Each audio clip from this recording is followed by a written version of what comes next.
somewhere in the South China Sea. Right at this very moment, a massive cargo ship is running dark. Its transponders are turned off. Its location is wiped from international tracking systems. Inside its hull are millions of advanced microchips. They are not heading to Silicon Valley to go into your next smartphone. They are heading to a covert manufacturing facility in Tehran. From there, they will be wired into the guidance systems of kamikaze drones, boxed up in unmarked crates, and loaded onto military transport planes bound for Moscow. And you might be thinking, what does a secret tech pipeline thousands of miles away have to do with me? Everything.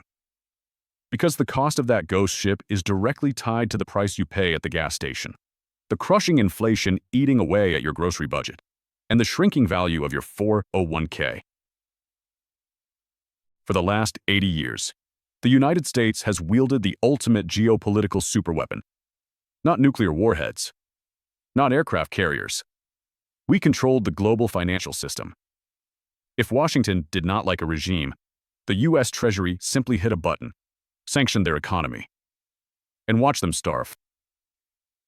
It was foolproof. Until today.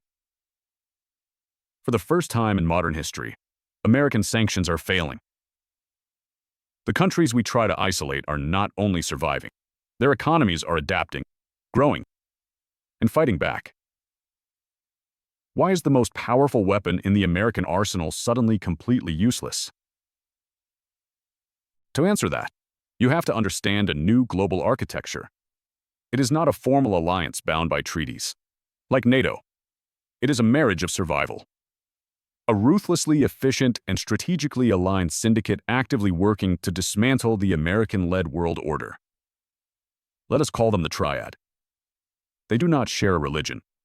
They do not share a unified political ideology. But they share a common goal, breaking the back of American hegemony. In this syndicate, they have divided the labor perfectly. Russia is the muscle, China is the banker, and Iran is the laboratory. Let us start in the laboratory. For decades, American generals dismissed Iran as a regional nuisance. A country crippled by sanctions with an obsolete air force left over from the 1970s. But isolation breeds innovation. Unable to buy conventional weapons, Tehran pivoted. They invested everything into asymmetric warfare, specifically low-cost drones and ballistic missiles. Enter the Shahed 136. This is a loitering munition, a suicide drone. It is slow, it is loud, and it is incredibly cheap. A single Shahed drone costs around $20,000 to manufacture. That is roughly the price of a used, mid-size Ford F-150. But when that drone flies toward a critical power plant in Eastern Europe, what does the West use to shoot it down? A US-made Patriot missile.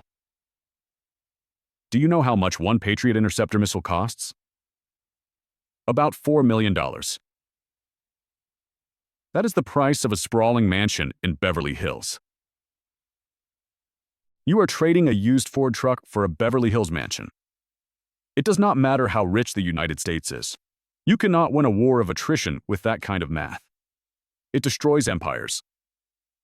Russia recognized this genius immediately. Running low on precision munitions, Moscow turned to Tehran. In exchange for thousands of these cheap drones, Russia is giving Iran unprecedented access to advanced military hardware, including state-of-the-art Su-35 fighter jets and sophisticated cyber warfare technology. But this is not just about hardware. It is about making the US military obsolete. Every time an Iranian drone evades a Western radar system in Europe, the telemetry data is beamed back to Tehran. The laboratory is learning. Iran is actively mapping the blind spots of American air defense systems. And the terrifying reality is that this exact same data will eventually be used to bypass defenses and strike US military bases across the Middle East. But a laboratory and the muscle need funding. Wars are expensive. Circumventing the global order is expensive. Before we look at how they are paying for this, we need to look at a mystery. Over the last 36 months, Financial watchdogs have tracked dozens of unmarked cargo planes flying out of Africa and South America. Their transponders go dark, but their flight paths all point to one place: deep storage vaults in Shanghai. What are they carrying? Secret gold shipments. To understand why China is hoarding physical gold at an unprecedented rate, you have to understand the cornerstone of American power: the petrodollar. Since the 1970s, global oil has been priced and traded in US dollars. If Japan wants to buy oil from Saudi Arabia, they have to use US dollars. This creates an artificial, massive global demand for our currency. It is the secret reason why the US government can run a massive national debt without our economy instantly imploding.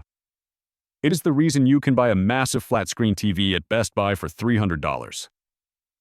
We export our inflation to the rest of the world. The US dollar is the cheat code to the American standard of living. China, acting as the banker for the Triad, is actively deleting that cheat code. Beijing is brokering deals with major energy producers, including Russia and Iran, to bypass the dollar entirely. They are trading oil in Chinese yuan. They are building alternative financial clearinghouses to replace the Western SWIFT system. If the petrodollar dies, the demand for the US currency vanishes. If the world no longer needs dollars, those trillions of dollars come flooding back to American shores. The result? The purchasing power of the dollar collapses. The money in your checking account, your savings, your retirement fund, it evaporates in real terms. We are looking at a hyperinflationary event that would trigger a permanent, Great Depression-style collapse of the American middle class. And those secret gold shipments? That is China stockpiling the ultimate hard asset to back their new, sanction-proof financial system. They are building a lifeboat, and they are preparing to sink our ship. So, how do you defeat a superpower like the United States? A nation protected by two vast oceans and the most technologically advanced navy in the history of human civilization? You do not fight them head-on. You stretch them until they snap. Look at a map of the Red Sea. The Houthis in Yemen, armed, funded, and directed by Iran, are firing cheap ballistic missiles and drones at commercial shipping vessels.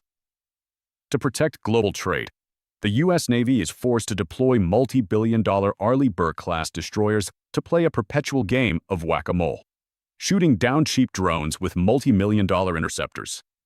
This is not a random escalation. This is a highly calculated geopolitical distraction.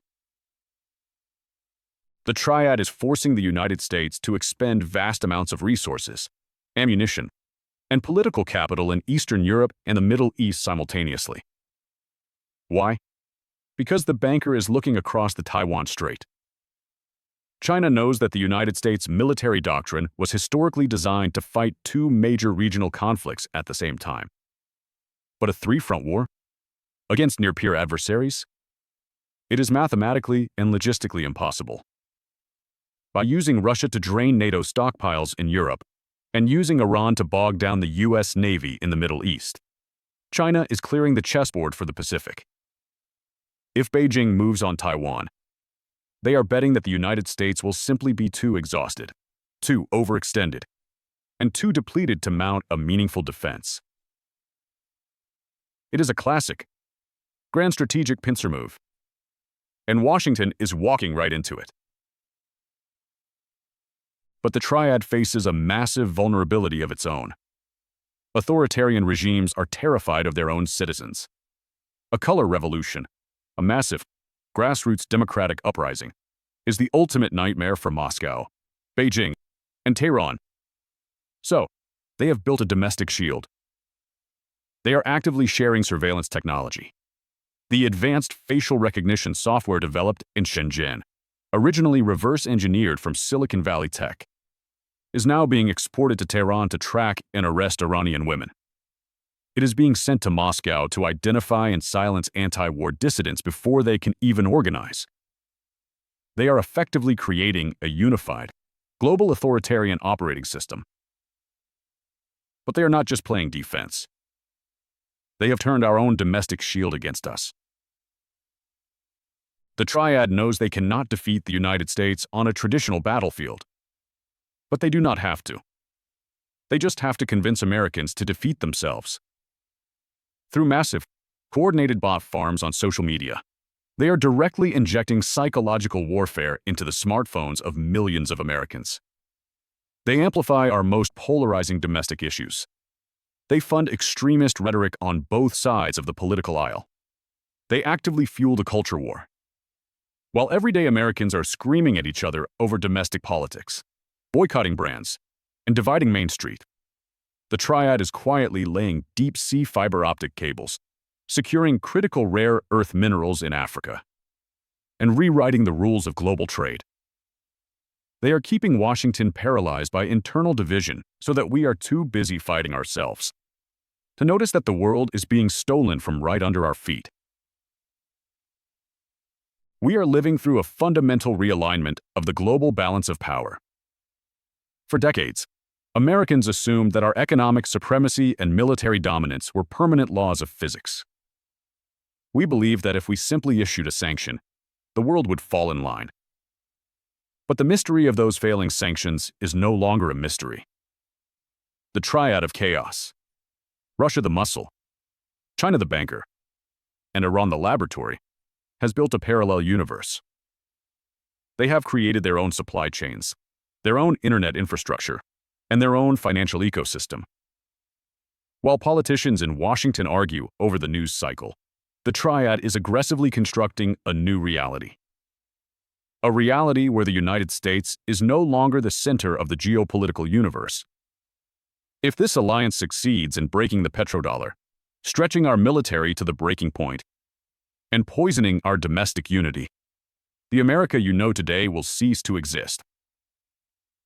We will be reduced to a highly indebted, politically fractured, and isolated island, locked out of the new global economy. Look closely at the shifting map. The American century is over. Welcome to the post-American world.